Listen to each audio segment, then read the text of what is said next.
Hello again. This is a continuation of the Lecture 3 video series, and we will continue in order as to familiarize different kinds of approaches in solving one-dimensional problems. Let's start with a motion with constant acceleration. Our problem is an antelope moving with constant acceleration covers the distance between 2 points 70 meters apart in 6 seconds. Its speed as it passes the second point is 15 meters per second. What are its speed at the first point and its acceleration? So in order to have a visualization, let's sketch the scenario of this problem. So say for instance, this is the first point and this one is the second point. So remember from the given, the 2 points has 70 meters distance. Okay, so it traveled from here to here for 6 seconds. And at the second point, the velocity is 15 meters per second. So we have the given here, delta x is 70 meters and our delta t is 6 seconds. And again, our speed at the second point is 15 meters per second. So we will find the initial velocity at the first point and the acceleration. So let's recall the four kinematic equation of the constant acceleration. So let's write again. The first kinematic equation is given by this equation and the next, and this is the third one and the fourth one. Okay, so for A, we need to find the speed at the first point. And here, from the fourth kinematic equation, we can find the initial speed from equation 1, 2, 3, and 4. However, we need to check if the variables here are given. Okay, so the easier equation to use is equation 4, this one. Since we have delta t, we have the final or the speed at the second point and the time. So by using equation 4, we can find the initial velocity as this one. So we transpose the 2 here. So this becomes 2x minus x naught over t minus vx. So substituting the values, so this is 70 meters and the time here is 6 seconds. And this one is 15 meters per second. So our initial speed is 8.33 meter per second. As for B, the acceleration, since acceleration we can find in equation 1, 2, and 3. Okay, but to simplify or to have easier solution, we can use equation 1. Since we have the speed at the second point, we also calculated the initial speed and the time.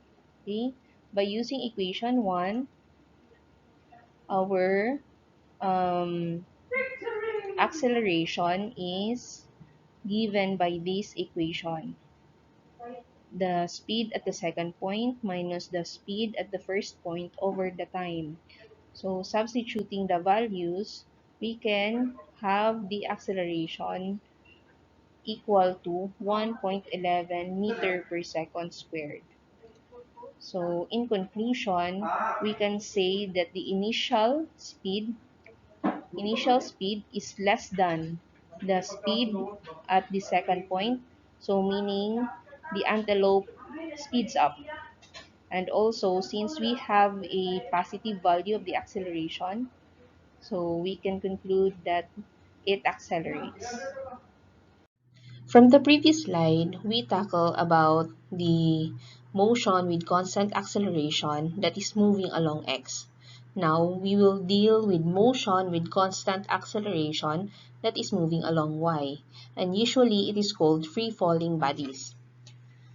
Our problem is a hot air balloon rising vertically with a constant velocity of magnitude 5 meters per second releases a sandbag at an instant when the balloon is 40 meters above the ground. After the sandbag is released, it is in free fall. A. Compute the position and the velocity of the sandbag at 0.25 seconds after its release. B. How many seconds after its release does the bag strike the ground? C. With what magnitude of velocity does it strike the ground? D. What is the greatest height above the ground that the sandbag reaches? E. Sketch the acceleration versus time, velocity versus time, and the position versus time graph for this motion.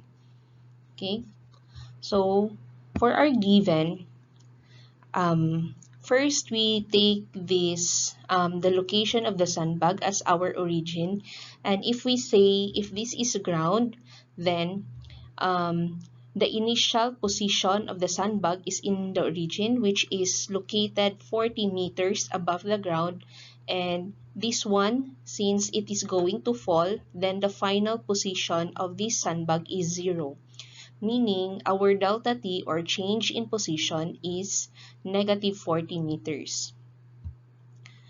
For the given, we take positive y to be upward, and also the acceleration due to gravity is equal to negative 9.8 meter per second squared. And we also take that the initial velocity of the sandbag is equal to the initial velocity of the hot air balloon.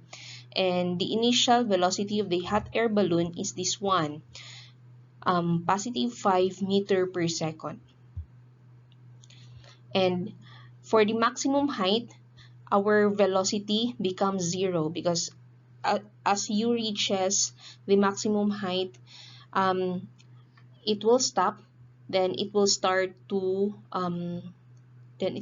fall.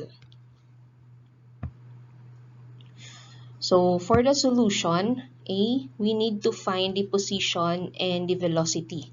Okay, as you recall from the four kinematic equations, we can use the equation 2. Okay, so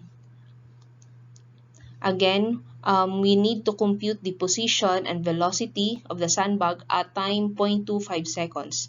And equation 2 is given by this. The change in position is equal to initial velocity in y times time plus 1/2 times acceleration due to gravity times t squared. Okay, we choose this one because we have a value for the change in position, velocity, initial velocity. We also have the time, this one, and acceleration due to gravity is constant.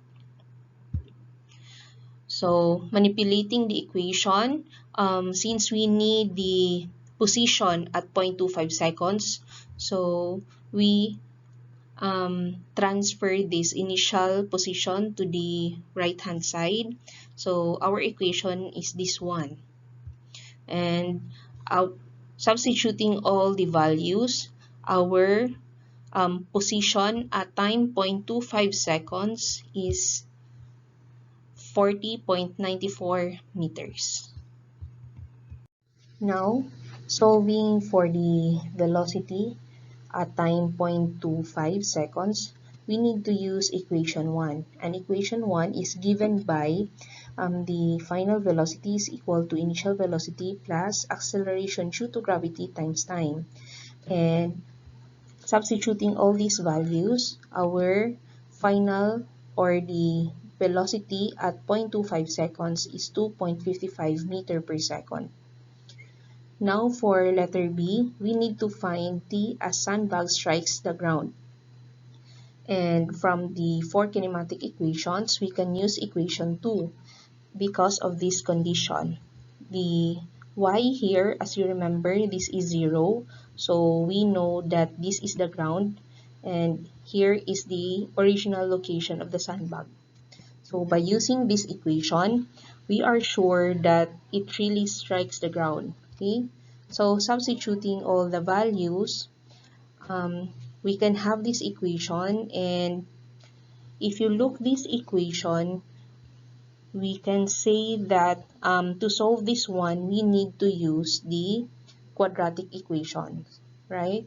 So recall, by using the quadratic equation, we can solve the, just substitute the A, B, and C, okay?